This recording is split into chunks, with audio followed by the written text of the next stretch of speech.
AG ನ್ಯೂಸ್ಗೆ ಸ್ವಾಗತ. ಅನಧಿಕೃತ ಶಾಲೆಗಳು, ವಸತಿ ಶಾಲೆಗಳ ವಿರುದ್ಧ ಕ್ರಮಕ್ಕೆ ಆಗ್ರಹಿಸಿ ಕತ್ತಿಗಳ ಮೆರವಣಿಗೆ ಮಾಡಿ ನಮ್ಮ ಕರ್ನಾಟಕ ಸೇನೆ ಆಕ್ರೋಶ. ಅಕ್ರಮ ಅನಧಿಕೃತ ಶಾಲೆಗಳು, ವಸತಿ ಶಾಲೆಗಳ ವಿರುದ್ಧ ಕ್ರಮಕ್ಕೆ ಆಗ್ರಹಿಸಿ ಮಂಗಳವಾರ ನಗರದ ನೇತಾಜಿ ಸುಭಾಷ್ ಚಂದ್ರ ಬೋಸ್ ವೃತ್ತದಿಂದ ಡಿಡಿಪಿಐ ಕಚೇರಿವರೆಗೆ ವಿನೂತನವಾಗಿ ಕತ್ತಿಗಳ ಮೆರವಣಿಗೆ ಮಾಡಿದ ನಮ್ಮ ಕರ್ನಾಟಕ ಸೇನೆ ಕಾರ್ಯಕರ್ತರು ಇಲಾಖೆ ವಿಳಂಬ ಕಾರ್ಯವೈಖರಿಗೆ ಆಕ್ರೋಶ ವ್ಯಕ್ತಪಡಿಸಿದರು. ಜಿಲ್ಲಾಧ್ಯಕ್ಷ ವಿಶ್ವರಾಧ್ಯ ದಿಮ್ಮೆ ನೇತೃತ್ವದಲ್ಲಿ ವಿನೂತನ ಮೆರವಣಿಗೆ ಮಾಡಿದ ಕಾರ್ಯಕರ್ತರು ಡಿಡಿಪಿಐ ಕಚೇರಿಗೆ ಕತ್ತೆಗಳೊಂದಿಗೆ ತೆರಳಿ ಮುತ್ತಿಗೆ ಹಾಕಿ ಆಕ್ರೋಶ ವ್ಯಕ್ತಪಡಿಸಿದರು. ಈ ಸಂದರ್ಭದಲ್ಲಿ ಮಾತನಾಡಿದ ರಾಜ್ಯ ಪ್ರಧಾನ ಸಂಚಾಲಕ ಭೀಮಣ್ಣ ಶಕಾಪುರ, ಈಗಾಗಲೇ ಹಲವು ಮನವಿ, ಆಗ್ರಹ, ಒತ್ತಾಯ ನಂತರ ಶಹಾಪುರದಲ್ಲಿ ರಸ್ತೆ ತಡೆ ನಡೆಸಿ ಪ್ರತಿಭಟನೆ ನಡೆಸಿದರೂ ಕೂಡ ಯಾವುದೇ ಕ್ರಮ ಕೈಗೊಳ್ಳದ ಶಿಕ್ಷಣ ಇಲಾಖೆ ವಿಳಂಬ ಕಾರ್ಯವಿಧಾನದ ವಿರುದ್ಧ ವಿನೂತನ ಕತ್ತೆಗಳ ಮೆರವಣಿಗೆ ಮಾಡಿ ಆಗ್ರಹ ಮಾಡಲಾಗ್ತಾ ಇದೆ ಅಂತ ಹೇಳಿದರು.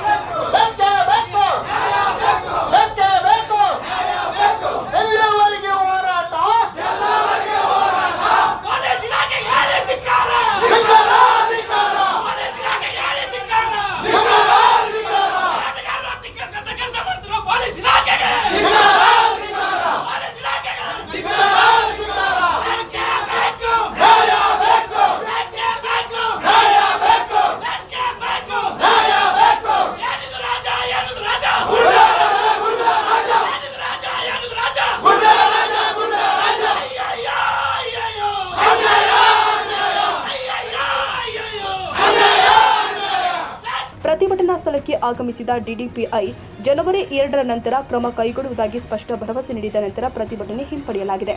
ಪ್ರತಿಭಟನೆಯಲ್ಲಿ ಭೀಮು ಪೂಜಾರಿ, ಅಬ್ದುಲ್ ಸಾಹುಕಾರ್, ಅಬ್ದುಲ್ ಅಜೀಜ್, ಚೆನ್ನಬಸವ ಕನಕ, ಮಲ್ಲಿಕಾರ್ಜುನ ಸಾಂಗ್ಲಿಯಾನ, ಮಹೇಶ, ನರೇಂದ್ರ ಸೂರ್ಯವಂಶಿ, ಶರಣಪ್ಪ ಕುಂಬಾರ್, ಸಿದ್ದು ಪಟ್ಟಿದಾರ್, ಮಲ್ಲು ಕಲ್ಮನಿ, ಭೀಮಣ್ಣಗೌಡ, ನಿತೇಶ್ ಕರಕುಂದಿ, ಅವಿನಾಶ್ ಇಟೇಕರ್, ಶ್ರೀದೇವಿ ಕಟ್ಟಿಮನಿ, ನಾಗರೆಡ್ಡಿಗೌಡ, ಅಂಬರೀಶ್ ರಾಜು ಗುಂಡಗುರ್ತಿ, ಶರಣು ದೇವರಮನಿ, ಗುರು ಅಂಗಡಿ, ವಿಶ್ವಜಿತ್ ಕಟ್ಟಿ, ಮಹಿಬೂಬಾ ರಮೇಶ್, ಮೈಬೂಬ್ ಮೋಟ್ನಳ್ಳಿ, ಅರ್ಜುನ ರಾಠೋಡ್, ರೆಡ್ಡೆಪ್ಪ ಬಡ್ಡಿ ಸೇರಿ ಅನೇಕ ಕಾರ್ಯಕರ್ತರು ಉಪಸ್ಥಿತರಿದ್ದರು. ಜಿಲ್ಲೆಯಲ್ಲಿ ಅನಧಿಕೃತ ಶಾಲೆಗಳ ವಿರುದ್ಧ ಕ್ರಮಕ್ಕೆ ಆಗ್ರಹಿಸಿ ನವೆಂಬರ್ ತಿಂಗಳಲ್ಲಿ ಬಿಇಒ ಕಚೇರಿ ಎದುರು ಧರಣಿ ಮಾಡಲಾಗಿತ್ತು. ಆಗ ಲಿಖಿತ ರೂಪದಲ್ಲಿ ಭರವಸೆ ಕೊಟ್ಟಿದ್ದ ಅಧಿಕಾರಿಗಳು ಇದುವರೆಗೂ ಕ್ರಮ ಕೈಗೊಂಡಿಲ್ಲ. ಈಗಲೂ ಕೂಡ ನಿರ್ಲಕ್ಷ್ಯ ಮುಂದುವರೆಸಿದರೆ ಇಲಾಖೆಗೆ ಮಸಿ ಬಳಿಯುವ ಕಾರ್ಯಕ್ರಮ ಹಮ್ಮಿಕೊಳ್ಳಬೇಕಾಗಿದೆ ಅಂತ ಹೇಳಿದರು. Nizamuddin, Yadgiri, AG news.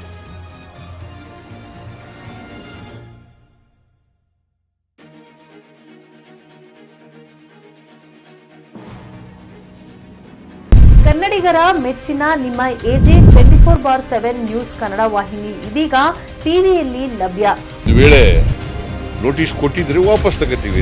ಇವತ್ತು ವಕ್ಫ್ ಪ್ರಾಪರ್ಟಿ ಅಂತೇಳಿ ಬರ್ತದೆ ಅಂತ ಹೇಳಿದ್ರೆ ರೈತರು ಬೀದಿಗೆ ಬಂದ್ರೆ ಏನ್ ಮಾಡ್ಬೇಕಾಗತ್ತೆ? ಯಾರು ವೋಟ್ ಹಾಕಿಲ್ಲ ಅಂದ್ರೆ ಗ್ಯಾರಂಟಿನೆಲ್ಲ ಸ್ಟಾಪ್ ಮಾಡ್ಬಿಡ್ತೀವಿ.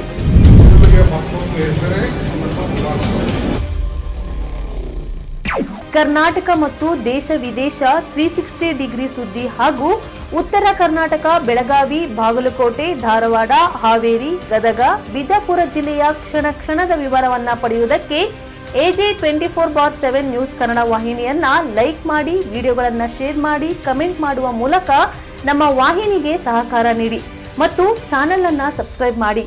ಧನ್ಯವಾದಗಳು.